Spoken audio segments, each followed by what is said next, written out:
함께 은혜 받으실 하나님의 말씀은 제목이 기독교인과 추석, 그리고 우리 성경 말씀 신명기 11장을 보니까 하나님께서 늦은 비 이른 비를 내리셔서 모든 인간들이 살아가는데, 또 생명을 가진 짐승들까지도 살아가는데 필요한 모든 것들을 충분하게 채워주신다고 말씀하고 계십니다. 그런데 이제 저희 나라의 고유한 명절인 추석이 일주일 남았습니다. 추석 전날 주일에 설교 말씀을 드리는 것도 의미가 있겠지만은, 저의 생각은 일주일 전에 이 말씀을 우리가 들음으로 하나님의 사랑과 축복 속에서 살아가는 우리들이 해야 될 일들이 무엇인가, 평소에 잘 못했다고 하더라도 이번 앞으로 일주일 동안만이라도 성경 말씀 묵상하며 추석의 의미를 새롭게 기독교적인 입장에서 새겨드리는 것이 더 바람직한 일일 것 같다. 그래서 이런 말씀을 준비했습니다. 1970년에 세계 모든 교회 그 조직을 WCC라고 합니다. 그런데 이제 아시아 지역에 있는 교회들이 따로 모여가지고 고백교회 연합회라고 하는 것을 만들었습니다. 그것은 요즘 말로 하면은 모든 교회, 지금 우리 교회 마찬가지로 장로교, 감리교, 성결교, 무슨 보고 모든 고백교회들이라고 말하고 있습니다. 그 고백교회들이 모여서 회의를 하고 난 다음에 성명서를 발표하는데, 성명서 내용이 그 파란 글씨로 쓰여져 있는 것입니다. 예루살렘과 안디옥은 안디옥 교회가 최초의 이방인 교회거든요. 예루살렘과 안디옥에서 처음 선포된 복음은 예수 그리스도의 말씀이란 뜻입니다. 서로 다른 시대와 다른 길을 통하여 화분에 담겨져 아시아인에게 전달되었다. 그렇게 아시아 사람들에게 기독교의 복음이 전도된 것은 영국, 카나다, 미국, 호주, 유럽의 여러 나라에서 우리나라에게 선교사를 파송해서 복음을 전해주었는데, 우리나라 안에도 호주 선교사들이 가져온 기독교적인 신앙, 또 미국 선교사들이 가져온 것, 카나다 선교사들이 가져온 게 따로따로 이 앞에 화분이 놓여 있듯이 다른 종류의 화분에다가 담아서 가지고 왔다, 이런 의미를 말하는 것입니다. 그래서 이제는 아시아 사람들은 서양 사람들이 갖다 준 서양 종교라고 하는 기독교만을 생각하지 말고, 이제는 우리가 한국 사람은 한국 사람이 전통적으로 가지고 있는 문화와 여러 가지 양식에 맞추어서 기독교와 접목할 수 있는 부분이 있다면 우리가 받아들이고 우리 문화도 꽃을 피우는 것이 바람직한 것이 아니겠느냐, 이런 생각으로 아시아 교회 지도자들이 모여서 이런 얘기를 한 것입니다. 그렇다면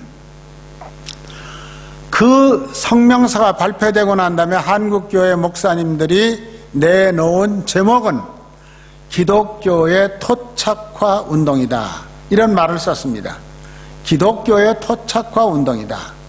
그러니까 기독교가 한국에 들어와서 한국 사람들이 가지고 있는 정서와 한국 사람들이 가지고 있는 문화에 맞게 새롭게 재해석되어지고 또 그렇게 신앙생활을 키워가야 된다, 그런 얘기입니다. 제가 1983년에 웨스턴 오스트리아에 가서 크리스마스 예배를 드렸습니다. 근데 그때 그 웨스턴 오스트리아에 있는 시노드에서 뭐라고 공문을 보냈냐면은, 서부 퍼스에 있는 모든 이민교회들은 자기 나름대로 자기 나라의 문화에 맞는 성탄 찬양 준비를 한두 가지씩 해가지고 와서 우리 연합적으로 모여서 발표하고 예배를 드리자. 그래서 저도 참 좋게 생각을 하고, 우리 교인들 여자들은 다 예쁜 한복 입히고 남자들은 아주 정장 매고 이렇게 해서 교회를 갔는데 깜짝 놀랄 일이 생겼어요. 이 태평양 연안에 있는 나라들 가운데서 섬에서 오신 사람들이 옷을 입고 왔는데 옷이 아니야. 다 벗고 그 다음에 풀을 이렇게 엮어가지고 여기다 앞치마처럼 딱 두르고, 그리고 여기서부터 시작해서 맨 팔, 맨 다리, 몸뚱이에는 전부 다 하얀 점을 뚝뚝뚝뚝 찍었더라고요. 그러고 나와서 찬양을 하는 거야. 그리고 몽둥이를 하나씩 들고 와서 인디안들 춤추는 것처럼 이 강대상에를 뺑뺑뺑뺑 돌면서 춤을 추는데, 제 생각으로는 그때 그 당시 생각으로는 저런 정신 나간 사람들이 있나, 어떻게 하나님께 예배하는데 저 모양을 하고 나와서 예배를 드린단 말인가, 이렇게 생각하면서 좀 언짢은 생각을 가지고 있었는데, 제가 나중에 가서 깨달았어요. 아, 내가 잘못 생각했다. 저 사람들의 문화는 그게 최고의 일이 있을 때 입는 옷이래요. 그냥 이런 옷은 언제나 입는 옷이고, 그 나라에는 무슨 아주 좋은 일이 있을 때만 그 풀을 뜯어서 엮어가지고 앞치마처럼 입고 이렇게 점을 찍고 그러고 나오는 게 자기들 나라의 전통 민속 의복이에요. 그 사람들은 그거 가지고 찬양하는 거죠. 그래서 바로 이게 그 말이에요. 기독교 토착화 운동이라고 하는 것은 기독교가 들어간 나라 사람들이 자기들이 가지고 있는 거 다 버리고 서양 사람들이 전해준 기독교를 그대로 받아서 흉내내는 것이 아니고, 말씀은 그대로 받고 복음의 내용은 그대로 받더라고 하더라도 자기 문화와 함께 연결해서 피어나갈 때 그 백성들도 거부 반응이 별로 없고, 또 서양 기독교라고 하는 생각이 없이 해나갈 수 있지 않을까, 아마 그런 생각 아니었을까 하는 겁니다. 그래서 기독교 토착화 운동 가운데서 그 말로 들어가기 전에 예수님의 말씀을 한번 보면 마태복음 11장 28절입니다. 예수님 말씀하셨죠? 너무 잘 아시는 말씀이에요. 수고하고 무거운 짐진 자들아 다 내게로 와라. 내가 너희를 쉬게 해주겠다. 여러분, 이 말씀을 듣는 사람들에 따라서 나는 정말 수고하고 무거운 짐진 사람이야, 이거 나한테 위로해주는 사람 한 사람도 없고 이 무거운 짐 받아줄 사람도 없이 지금까지 정신없이 살아왔는데, 이 말씀이 나에게 있어서 어떤 의미일까?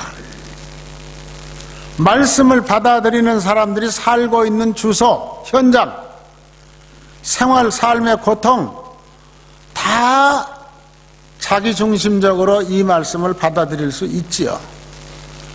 또 예수님께서 자기가 자라난 곳이 나사렛 동네라고 하는 동네인데, 안식일에 그 나사렛 동네에 있는 회당에 들어가셨어요. 예수님이 들어가시니까 어떤 분이 성경 두루마리를 갖다 주셨어요. 오늘날 같은 이런 성경이 아니고, 그때는 개인은 성경을 가진 일이 없었습니다. 이렇게 양가죽에다가 전부 성경을 이사야서 써가지고서 둘둘둘둘 말아놨다가 주일날 이제 그 성경을 펴서 읽는 거죠. 그래 예수님께서 읽었어요. 읽었는데 내용이 바로 이겁니다. 이사야 선지자의 글을 들이거늘 책을 펴서 이렇게 기록된 데를 찾으시니 곧 주의 성령이 내게 임하셨으니 이는 가난한 자에게 복음을 전하게 하고, 또 그 다음에 포로된 자에게 자유를, 눈먼 자에게 다시 보게 함을 전파하며 눌린 자를 자유롭게 하고 주의 은혜의 해를 전파하게 하려 하심이라. 여러분 이 말씀 잘 기억하시면 알 수 있습니다. 기독교가 예수님이 하신 말씀이 가는 곳마다 받아들이는 사람에 따라서 달리 받아들여질 수 있는데, 가난한 사람들에게는 복음을 전한다. 여기서 가난하다는 것은 물론 돈이 없어서 고생하면서 사는 사람도 있고, 가난하기 때문에 인간적인 대접을 못 받고 사는 사람도 많이 있죠. 우리나라 기독교가 서양 선교사들이 최초로 왔을 140년 전에 학교를 만들었는데 학교에서 공부할 학생이 없었어요. 왜? 아무도 서양 사람들이 낯도 모르고 생김도 이상하고 눈도 파랗고 머리는 노랗고 사람 잡아먹는 귀신 같다. 누가 그냥 보고서 한마디 했는데 모든 조선 사람들은 그렇게 생각을 하고 아이들을 학교 보내면 저 사람들이 눈을 빼먹는다. 이런 얘기들을 그냥 서슴없이 만들어서 한 겁니다. 그러니까 아무도 부모가 안 보내죠. 그래서 뭐 재밌는 얘기 있잖아요. 이화 중고등학교를, 그때는 이화 학교죠. 여학교를 세웠는데 여학생 한 명도 없어. 아무리 돌아다니면서 전도하고 여학생 공부시킵니다 해도 오는 사람 없어. 그러니까 서양 사람들이 한국 사람들의 자문을 받아가지고 그렇게 해서는 학생 모집 못합니다. 술집이나 남의 부잣집에 가면은 심부름하는 여자아이들이 있는데 걔들은 부모 없이 다 팔려 나온 애들입니다. 걔들이 만일 10달러에 팔려온 아이라고 한다면 당신들이 20달러 주면은 그분들이 그 아이를 당신에게 줄 겁니다. 그 아이들 사다가 학교에 앉혀놓고 공부시키십시오. 그래서 돌아다니면서 샀다는 거 아닙니까? 그 대표적인 인물이 김한란 박사예요. 김한란 박사 뚱뚱하고 얼굴도 둥그스름하고 넓적하고 못생겼고 그래서 자기 아버지가 술값으로 팔았다는 거예요. 그 술집에 가서 일하고 있는데 그 선교사가 찾아가서 얘는 얼마짜리입니까? 나 얼마 주고 샀습니다. 그럼 내가 배로 줄 테니까 그 아이 나한테 파시오. 그래서 사다가 공부시킨 거예요. 대부분 다 그런 아이들이었어요. 그래 공부시켜가지고 새로운 사람들을 만들고 세계적인 지도자를 만들고 미국으로 데려가서 박사학위 받게 하고 이렇게 해서 가난하고 눌린 자들에게, 그 다음에 포로가 된 자는 뭐냐, 뭐 한국 사람이 다 전쟁하다가 포로로 잡혀가느냐, 그거 아니에요. 뭐에 포로가 됐느냐는 거죠.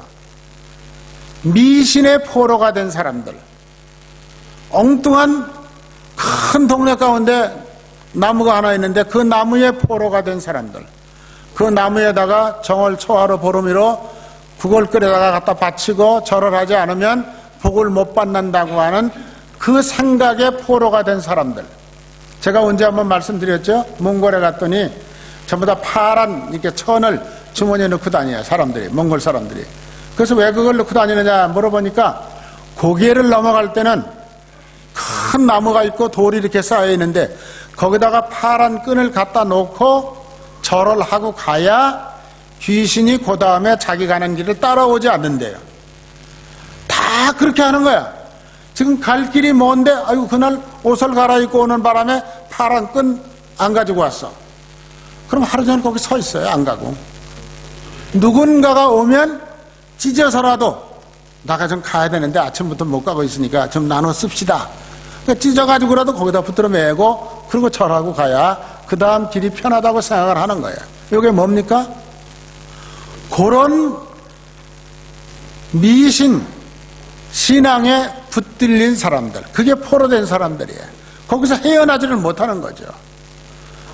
여러분들도 다 그랬을 거예요. 시집가고 장가갈 때 어머니들이 다 사주 딴지 가져오라 그래가지고 생년월일 대조해서 잘 맞느냐 안 맞느냐 따지고 그렇게 해서 다 결혼하신 분들이 아마 많으실 거고, 지금도 아들, 딸, 며느리 시집 보내면서 얻어오면서 생년월일 적은 거 가져와라 라는 문청에다 붓붙이를 탁 써서 무슨 생 그래가지고 가져오면 아들 거하고 그거하고 맞춰보고 궁합이 잘 맞나 안 맞나 또 따져보잖아요.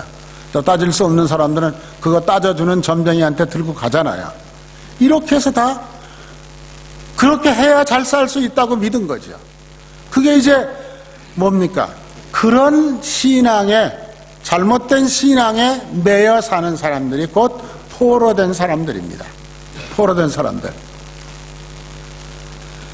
이거를 다 해체시켜 주겠다는 거죠.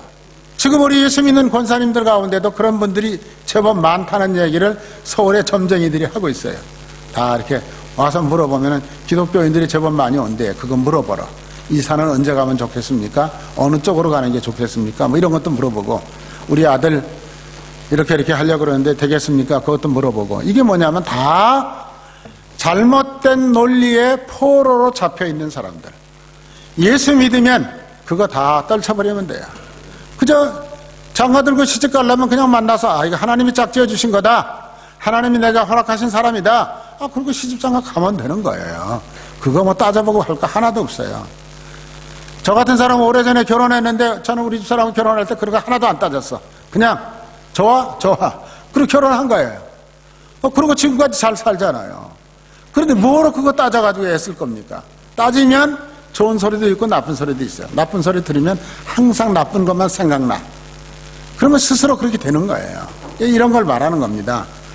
그래서 이런 모든 곳에서 자유스럽고 해방되고 풀어주기 위해서 예수님께서 이 땅에 오셨는데, 그것을 오늘 19절은 뭐라 그래요? 주의 은혜의 해를 전파한다. 하나님께서 이런 모든 것들을 통해서 우리들에게 은혜를 주셔서 얽매이지 않고 바르고 정의롭게 인간답게 세상을 사는 방법을 가르쳐 주는 거죠. 그런 성경 말씀을 읽으면서 한국 사람들은 무슨 생각을 했을까? 옛날에 선교사들이 처음 들어왔을 때 이민자들, 여러분들은 다 이민 오신 분들이야. 여러분들은 이민자의 입장에서 수고하고 무거운 짐진 자들아 다 내게로 오라, 이 말씀 들으면서 무슨 생각을 하셨어요? 아이고, 내가 얼마나 수고했는 줄 알아? 내가 이 땅에 와서 생전 대체 생각도 못하고 해보지도 못한 일, 별별 굳은 일 다 하고 살았는데 그때 뭐 예수님이 나한테 뭘 해결해 줬어? 이럴 수도 여러분들 얼마든지 있어요. 흑인들은 어떻게 생각했을까? 서양 사람들은 어떻게 생각했을까? 남미 분쟁 국가들은 어떻게 생각했을까? 남미 분쟁 국가에 사는 사람들은 그 말씀을 듣고, 아, 이게 예수가 우리들에게 주는 해방의 말씀이다. 그래가지고 어떤 목사님이 그 논리를 가지고 설교를 했는데 그 설교가 해방신학이 돼버렸어요. 근데 그 해방신학이 남미 사람들에게는 맞는데 또 어떤 나라 사람들에게는 안 맞는 거야. 또 아프리카에 끝없이 전쟁하는 사람들, 종족이 다르다 그래서 그냥 눈만 뜨면 전쟁하고 죽이는 사람들이 이 말씀을 들었을 때 어떻게 생각했을까? 이런 것들을 우리가 탈북자들이 이 말씀을 들었을 때 무슨 생각이 들었을까 하는 거 우리가 생각해 볼 수가 있어요. 다 자기의 삶의 형편에 따라서 다르게 느껴지는 거예요. 그렇다면 오늘 우리가 신명기 11장의 말씀을 읽었어요. 이 말씀을 읽으시면서 오늘 아침 여러분들은 이 말씀이 나에게 어떤 교훈을 준다고 생각을 하세요? 성경은 그렇게 읽는 거예요. 아, 성경에 이런 얘기도 있구나, 재미있다. 아닙니다. 성경 말씀은 읽는 그 시간 나에게 이 말씀을 통해서 하나님이 주시고자 하는 메시지가 뭔가, 그것을 깨닫는 것이 설교를 듣는 것이고 신앙생활을 바로 하는 것입니다. 자, 성경 말씀에 바로 이런 생각을 해야죠. 지금까지 한국 교회 속에서 나타난 토착신앙이라고 그랬는데 그게 도대체 뭔가 하는 거 우리 잠깐만 몇 가지 보겠습니다. 우리나라 찬송가를 토착화해야 된다 하는 얘기를 토착화를 주장하는 목사님들이 많이 소리 높여서 했어요. 근데 우리나라 찬송가 지금 우리가 부르고 있는 거 645장입니다. 이 장이 645장에 한국 사람들이 작곡한 찬송가가 107곡 들어있어요. 미국 사람들이 만드는 찬송가가 266장 들어있습니다. 영국 사람들이 만드는 게 66곡 들어있어요. 그 외에는 유럽의 여러 나라들, 뭐 독일에서 만든 것, 프랑스에서 만드는 것, 이태리에서 만드는 것 다 섞여가지고 우리 찬송가가 되어 있는 겁니다. 그런데 여러분, 이거 우리가 쓰는 거는 이건 뭐 21세기 새 찬송가라 그러는데 이 찬송가 말고 우리가 주보에 만날 나오는 통일 찬송가 몇 장 그러죠. 통일 찬송가에는 한국 목사님들이 작사 작곡한 찬송 몇 곡 없어요.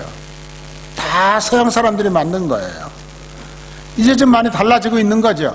앞으로 찬송가를 또 다시 만든다면 이 찬송가 속에는 절반 이상이 우리 한국 사람들이 만드는 멜로디, 한국 사람이 만드는 게 들어있을 거예요. 제가 다음 주일날 설교하려고 그러는데 미국 사람들이 부르는 찬송가, 카나다 사람들이 부르는 찬송가에는 아리랑의 곡에다가 맞춰서 만든 찬송가가 여러 곡 들어있어요. 근데 우리는 아리랑 무시해버리고 말잖아요. 아, 그건 뭐 술꾼들이 부르는 노래야 하고 업신여기잖아요. 우리 그런 게 뭐가 잘못된 거죠. 자, 그래서 박동진이라는 판소리 우리나라 아주 최고의 전문가죠. 이 사람이 예수 믿고 성경의 모든 찬송가, 성경의 말씀을 판소리로 노래를 해요. 그래가지고 교회마다 돌아다니면서 지금 간증 집회하고 있어요. 우리 것인데, 판소리는 아주 오리지널 우리 것인데, 그거는 뭐 이상한 사람들이, 술꾼들이 하는 것처럼 우리는 착각하면서 살아왔는데, 이분이 예수 믿고 그 판소리에다가 맞춰가지고 찬송가를 부르는데 기가 막히게 좋은 거예요. 왜? 우리 문화이기 때문에. 우리가 전통적으로 가지고 있었던 것이기 때문에. 또 그 다음에 이거 보세요. 운보 김집창이라는 화백이 있었는데 지금은 돌아가셨어요. 근데 이분은 귀머거리야. 귀머거리는 말을 못해요. 왜? 소리를 못 듣기 때문에 자기 입으로 소리를 내지를 못해요. 김기창이는 그런 사람이야. 근데 그 어머니가 맨날 기도하면서 성경을 얘기해주고 들려주고 듣거나 말거나, 그리고 아들을 붙들고 기도하는데 이 아들이 특별한 재능이 있는데 그림을 잘 그려. 지금 우리나라의 김기창 화백이 그린 그림 한 점만 가지고 있으면 엄청난 부자예요. 그런데 이분은 성경을 생각하면서 성경의 모든 스토리를 서양 사람의 시각으로 보는 게 아니라 조선 사람의 시각으로 보면서 그림을 그린 거야. 이 그림 보세요. 예수님이 부활 승천하는 그림이야. 예수님도 갓 쓰고 있어요. 밑에서 또 바라다보는 사람들도 다 갓 쓰고 있고, 이쪽에 있는 여자들은 뭐 우리나라 여자들이라고 그래서, 아니, 우리나라 여자들도 옛날에는요 얼굴 다 가리고 눈만 내놓고 이렇게 살았대요. 그런 그림을 그린 거죠. 자, 이것도 마찬가지죠. 세례식하는 장면이에요. 또 그 다음에 이거는 바닷물 속에, 풍랑 속에 빠져가는 사람을 구해주는 예수님의 모습을 이런 식으로 그림으로 그렸어요. 또 하나 보세요. 이건 문화의 토착가예요. 아까는 예술의 토착가, 그림의 토착가인데 이건 문화야. 우리는 지금 대학 졸업할 때 어떻게 해요? 노인대학 졸업할 때까지도 다 이 사각모자 쓰고 그 사진 찍어서 집에다 걸어놓고 다 그렇게 살잖아요. 그런데 그 우리나라는 그게 없었느냐? 우리나라에서 가장 오래된 최초의 대학은 성균관대학인데, 성균관대학도 서양 사람들 하던 거 그대로 하다가 이거 안 되겠다, 집어치우자. 이제는 우리도 우리 문화를 가지고 졸업식 하자. 그런데 성균관대학은 실제적으로 한번 해보더니 안 하더라고요. 근데 한신대학은 지금 이렇게 졸업식을 이렇게 하고 있어요. 우리나라 문화 가지고 우리나라 두루마기 입고 우리나라 가운 입고 하자. 왜 서양 사람 거 그대로 따라 하느냐? 그게 우리 것을 소중히 여기는 그런 생각을 우리가 갖도록 자꾸 만들어주자, 그런 얘기죠. 자, 그렇다면 이제 오늘 주제로다가 추석 명절 한번 생각해 보겠어요. 추석은 한국 사람들의 입장에서 보면 가장 감사한 마음으로 드리는 절기예요. 이 지구상에 수십 개, 수백 개의 민족이, 천 몇백 개의 민족이 살고 있는데 추석을 지키는 나라는 한국뿐입니다. 다른 나라엔 추석 없어요. 중국에도 추석이 없습니다.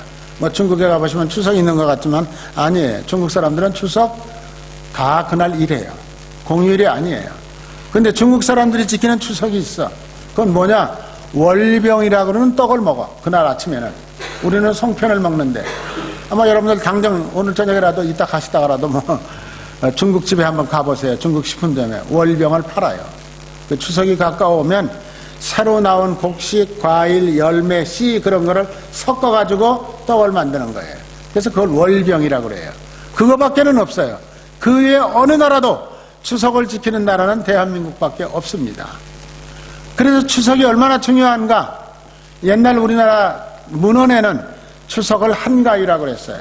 그래서 계절의 중심이고 생산의 중심이고 풍요의 중심이다. 그래서 이런 말이 있죠. 더도 말고 덜도 말고 가인난말 같으소서. 1년 내내 배고프게 살았는데 이날은 배고픈 사람 한 사람도 없어요. 가는 곳마다 그냥 막 줘. 떡도 만들어주고 뭐도 주고. 그러니까 더도 말고 덜도 말고 가인날만 같으면 우리 살만한 나라가 된다라는 속담이 있어요. 우리나라의 추석은 서기 32년이에요. 그게 여러분 얼마나 오래된 명절인가 알 수 있죠. 32년에 삼국사기에 신라 유리왕 때에 한가위라는 말이 기록이 되어 있어요. 그래서 전 백성들이 명절을 지켰다고 하는 기록이 남아 있습니다. 그런 거로 봐서 32년 동안 서기로 말하면 32년이니까 예수님 바로 십자가 지시기 아마 앞뒤 해쯤 됐을 때부터 우리나라는 한반도의 조선족이라고 하는 백성들이 살면서 명절 추석을 지킨 거죠. 분명히 추석은 굉장히 전통이 있고 감사한 마음을 담고 조상을 섬기고 소외된 계층을 잘 도와주는 그런 아주 성경적인 의미가 물씬 나는 그런 계절이에요. 그래서 추석에는 우선 우리 한국 사람들의 입장으로 보면 선조의 물려주신 모든 가르침과 도와주신 것을 우선 감사하는 마음이에요. 근데 거기 조금 우리 기독교가 좀 거부스러운 것은 선조를 잘 모시고 할아버지 할머니는 돌아가셨지만 그분들이 가르쳐 주신 것을 잘 받들고 제사상을 잘 차려드리면 오셔서 후손들에게 복을 준다. 그건 아니죠. 그건 아니지만은 선조들의 가르침을 잘 이어받는다. 선조들의 도와주셨던 그런 은혜를 기억하면서 산다고 하는 것은 성경적이에요. 또 한 가지는 추석 명절이 되면 다 흩어졌던 가족 일가 친척들이 고향으로 갑니다. 한 집에 모이죠. 큰 집에. 그래서 그날은 가정의 날이고 어린이날이고 부모님의 날이에요. 근데 요새는 추석 명절이 가까워 오면 모두 비행기 타고 외국으로 갑니다. 그래서 한국에서는 자녀들 고향에 있는 아버지가 아무리 기다려도 아들, 딸 안 오는 거예요. 나중에 알아보면은 외국 가고 없대요. 다 그런 식으로 이제 해체가 되는 이런 시기에 우리 교회가 이런 것들을 바로 잡아가지고 교인들에게 바로 가르쳐서 추석 명절 때는 비행기 타고 남의 나라 가는 게 아니고 부모님이 계신 곳에 가서 가족들과 서로 만나서 사랑을 나누는 그런 일을 해야 되지 않을까. 이스라엘 사람들은 지금 애도 어른도 누구든지 간에 우리는 아브라함의 후손입니다. 우리는 이삭의 후손입니다. 우리는 야곱의 후손입니다. 이 어른들은 우리들에게 굉장한 역사적인 의미와 교훈을 주시는 분들입니다. 그 다음에 다윗 임금, 여호수아 이런 사람들은 우리 민족의 자랑거리입니다. 하면서 지금도 자랑하고 있단 말이에요. 자, 그렇다면은 소외계층, 다시 말하면 요즘 애들 말로 하면 왕따를 당하면서 살아온 우리나라의 사람들은 몇 가지 종류가 있어요. 어린이들은 어렸을 때 왕따를 당하면서 살았어요. 어른들 얘기 속에 끼어들지를 못해. 뭐 하는데 구경 가려고 하면 야 애들은 가라 애들은 가라 다 내쫓아버려요. 어른들 하는 거 옆에서 구경도 못하게 했어요. 그리고 음식도 좋은 거 있으면 어른들 다 갖다 드리고 애들은 나중에 남으면 먹고 안 남으면 안 먹는 거야. 어린아이들은 어리다는 이유 때문에 인간적인 대접을 못 받고 관세 받으면서 살았어요. 그런데 추석 때가 되면 제일 신나는 게 아이들이에요. 왜? 때때 옷을 한 벌 입을 수 있어요. 새 옷을 사다가 엄마들이 준단 말이에요. 그리고 가족들 앞에서 아이들 재롱을 부리고 노래를 부르고 윷놀이를 하고 놀 수 있는 것을 부모님들이 뒤에 떡 앉아가지고 바라다 보면서 싱글벙글해요. 웃을 일이 없는 나라에 웃음을 주던 어린아이들. 추석 명절이 되면 다 이렇게 때때 옷을 입어요. 이쪽에 있는 아이는 옷은 새 거 입었는데 뭐가 기분이 되게 안 좋은 것 같아. 자, 그 다음에 어른들하고 집안에 다 넓은 큰 집에 마룻바닥에 모여서 이웃놀이를 하면서 큰 집, 작은 집 애들하고 대회를 하고 그러면 어른들이 돈을 주고 이렇게 하면서 애들이 아주 신나는 날이에요. 그 다음에 두 번째는 우리나라는 청소년이라는 게 없어요. 여러분 왜 없을까요? 9살, 10살 되면 남자아이들은 다 장가를 갔어. 장가를 가면 그날부터 어른이야. 청소년은 아니야. 그리고 여자들은 한 15살, 16살, 몇 살 더 먹은 여자들한테 다 가서 하니까 여자들이 자기 또 신랑한테 애들처럼 굴지 말라고 속삭거리기도 하고 어른들이 장가들은 님이 내 인마 그러면 되냐 하고 야단치고 그러니까 청년식이라는 게 없는 거예요. 청년 문화가 없어요. 그래서 재밌는 거는 한국의 YMCA, YWCA가 들어왔을 때 청년들을 모아야 되는데 청년들이라는 사람들이 누군지 모르겠는 거예요. 그래서 할 수 없이 장가 들으신 어른들, 장로님들이 모여서 YMCA를 만들었어요. 이런 게 참 넌센스 같으지만 그런 거예요. 그런데 추석 명절이 되면 청년들은 하는 일이 있어요. 청년 문화가 없던 시절에 청년들은 이렇게 거북이 모양을 만들어 가지고 집으로 그 밑에 들어가서 2명씩 들어가서 교대로 춤을 춰요. 그리고 부잣집 앞에 가서 춤을 춰요. 부잣집 마당에다가. 그러면 거북이는 우리 사람들 문화권에서는 복의 상징이야. 그래 부잣집 앞에 가서 춤을 추면 부잣집 마나님이 청소년들을 위해서 한 상 차려줘요. 그리고 애들은 그걸 다 모아서 싸가지고 와서 저녁에 밤새도록 먹고 노는 거야. 그러니까 청년들이 동네 사람들한테 대접받는 날이 바로 추석날이었어요. 이게 경기 지방에서 주로 이렇게 거북놀이를 많이 했다고 그래요. 그 다음에 연날리기 대회를 해요. 연날리기 대회. 이거는 경북 청도에서 연날리기 대회를 하는데 청도는 참 재미있어요. 세계 연날리기 대회를 매년 추석 일주일 전에 시작을 해요. 청도에서. 그래가지고 이거 보세요. 이게 다 연인데 저 연이 다 뭐냐면 세계 여러 나라 국기야. 국기를 가지고 연을 만들어가지고 띄워놓고 그 다음에 세계 청소년들 가운데 연날리기 잘하는 아이들을 다 오라 그래서 비용 대주면서 대회를 열어요. 아주 유명한 대회입니다. 지금 한국에서는. 지난 주간서부터 지금 계속 열리고 있습니다. 그 다음에 이제 전통사회에서 또 대접받지 못하는 사람들은 머슴들이에요. 머슴이라 그러는 거는 남의 집에서 일꾼으로 들어가서 농사 짓는 일만 하는 사람들이야. 이 사람들은 장가도 못 가. 그냥 죽도록 일만 하는 거예요, 맨날.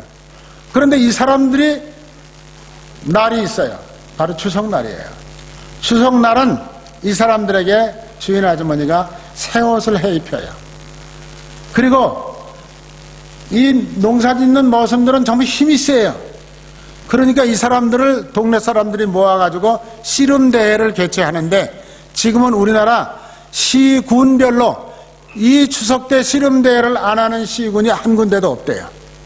전부 다 군수, 도지사 이런 사람들이 나와가지고 앉아서 씨름대회를 개최해서 그 머슴들이 누가 힘이 센가를 자랑하는 대회를 하는 거예요.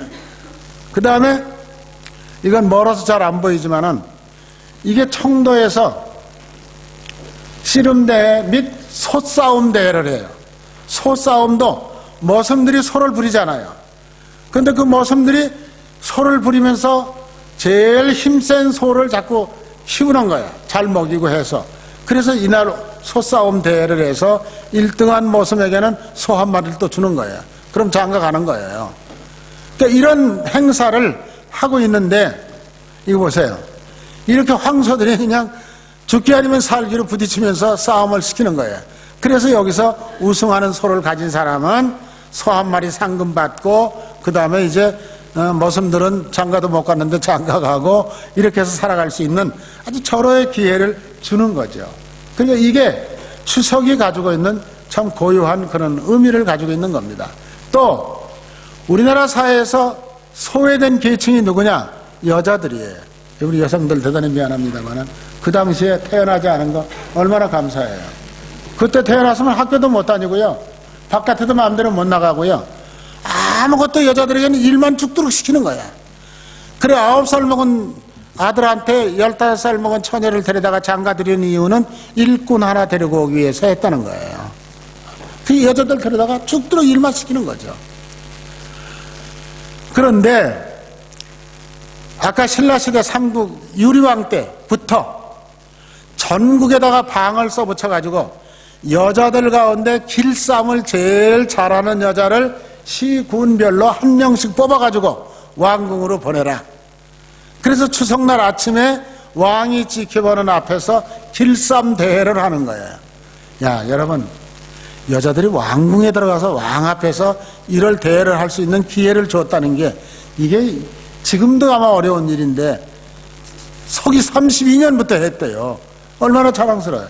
이 할머니가 삼나무 껍데기 100개다 놓고서 이게 실 만드는 작업을 지금 하고 있는 사진인데 뭐 이건 아니지만 하여간 그런 일을 하면서 여자들은 살았어요. 이게 벼틀 놓고 이제 길쌈 안 한 거죠. 그거 가지고. 저 밑에 그 삼배 옷감이 저렇게 만들어져서 나오잖아요. 그 대회를 임금님이 보는 앞에서 하는 거예요. 그러니까 여자들로서는 정말 개명한 세상을 임금님 앞에까지 갈 수 있는 절호의 찬스가 길쌈자라는 거예요. 이 대회를. 근데 요즘은요, 서울시에서 이 대회를 합니다. 서울시가 주관을 해서. 그래서 전국에서 길쌈자라는 부인들이 모여가지고 대회를 하는데, 옛날 대회하고는 좀 다르지만 어쨌든 볕을 놓고 똑같이 해요. 서울시에서요. 자, 그리고 전라도 지방에 가면은 여자들은 바깥에도 못 나오게 하고 다 수건 뒤집어 쓰고 살고 했는데, 그날만은 예쁜 옷 입고 전라도 도지사가 지켜보는 앞에서 춤을 추고 노래를 부르는 거예요. 이게 강강수원래예요. 이렇게 해서 여자들에게 신나게 하루라도 지날 수 있는 기회를 만들어 준 게 바로 추석 명절의 역사입니다. 그렇다면 여기 보세요. 마태복음 25장 31절인데 40절에 보면은 임금이 대답하여 이르시되 내가 진실로 너희에게 이르노니 너희가 여기 내 형제 중에 지극히 작은 자 하나에게 한 것이 곧 내게 한 것이냐. 사회 속에서 따돌림 받고 왕따 받고 제대로 길을 못 펴고 사는 사람들에게 친절을 베풀어주는 일이 곧 하나님에게 하고 예수님에게 하는 것이다 라고 성경이 가르쳐주고 있지 않아요? 또 그렇게 하지 아니하는 것은, 그렇게 무시하면서 살아가는 것은 하나님을 무시하고 예수님을 무시하는 삶이다 라고 가르쳐주고 있다면, 이 성경을 본다면 부분적이기는 하지만은 우리나라가 이런 고유한 명절을 지금까지 지켜왔다고 하는 것은 대단히 자랑할 만한 그런 명절이었다. 그렇다면 이 명절의 이 아름다운 모습을 기독교적인 시각으로 해석해서 우리가 이들을 보살피고 섬기고 그들에게 용기를 불어넣어주고 하는 일은 우리 교회가 해야 될 일 중에 하나가 아닐까, 이런 생각이 들어서 이런 말씀을 드리는 거예요. 그래서 추석은 한마디로 말하면 감사의 절기입니다. 자, 여러분들이 이제 감사한 마음으로, 비록 우리 이민해서 살지만은 이 땅에 사시면서 지금은 다 풍요해서 우리 교인들 가운데도 지금 22명이 외국에 나가 있어요. 다른 데는 안 나가시는데 이 추석 명절에 이제 외국으로 한 바퀴 돌아서 타이밍 맞춰가지고 서울에 가서 추석 명절 세고 오겠다고 아주 교회 한 번도 안 빠지는 분들이 지금 22명이 나가 있습니다. 참 감사하죠? 이런 거 보면요. 이렇게 좀 여유가 있어졌으니까요. 그러면서 우리는 하나님께서 때를 따라서 오늘 성경 말씀처럼 이른 비와 늦은 비를 내려주셨어요. 바람을 보내주셔서 이슬을 내려주셔서 곡식과 과일과 모든 것들이 풍요롭게 익어갈 수 있도록 넉넉하게 해주셨어요. 이런 모든 일을 생각하면서 하나님 앞에 감사하고, 그리고 이웃들과 서로 섬기는 관계를 잘 가져가는 것이 우리 그리스도인들이 이 명절을 기해서 배우고 해야 될 일이 아닐까, 저는 그런 생각을 해요. 그래서 여러분, 뭐 다는 어렵겠지만 우리 교회 EM 청년들, 또 우리 교회 KM 청년들이 많이 있잖아요. 한 100명 넘게 있잖아요. 이 청년들, 뭐 목사님한테, 전도사님한테 부탁을 하더라도 제가 그저 여러분들에게 부탁드리는 거는, 할 수 있다면 이번 주간 동안에 유학 온 아이들, 저희 아버지가 부자라도 여기 유학 오면 하면 힘들어요. 외로워요. 또 그 다음에 일하기 위해서 여기 온 아이들, 워킹 홀리데이에 온 아이들, 그리고 그 외에 다른 나라에서 온 아이들도 있어요. 우리 EM에는 다른 나라에서 온 아이들도 많이 있어요. 이런 아이들 한 명씩이라도 여러분들이 이번 주간에는 꼭 집으로 초청해서 고유한 한국 된장찌개 만들어 놓고 좀 대접을 한번 하시면 어떨까. 그것이 바로 우리가 서로 사랑하는 관계를 표현하는 거고, 소외된 사람들에 대해서 관심을 가지는 일이 아닐까, 이런 생각이 듭니다. 여러분들 그렇게 한 주간 동안 계획을 세워서 하실 수 있는 분들은 그렇게 해주시면 더욱더 감사하겠습니다. 기도하겠습니다. 하나님